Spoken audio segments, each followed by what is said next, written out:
آله صلوا عليه وآله الحمد لله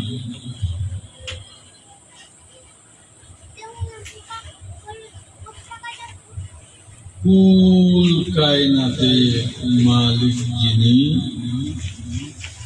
আসমান জমিন লৌহ কলম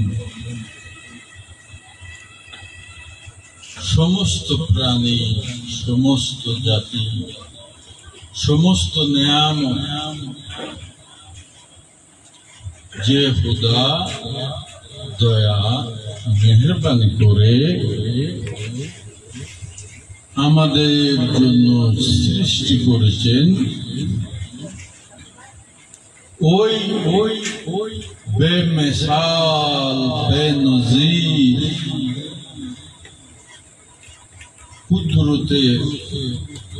আল্লাহ পাকের কুদরতে দরবার পাকে লাখো লাখো শঙ্কর শুকর গুজার আল্লাহ পাক দয়া করে আজকে মজলিসে আমাদের সকলকে আসার বসার শোনার জন্য তৌফিক দিয়েছেন, কবুল করেছেন। আমরা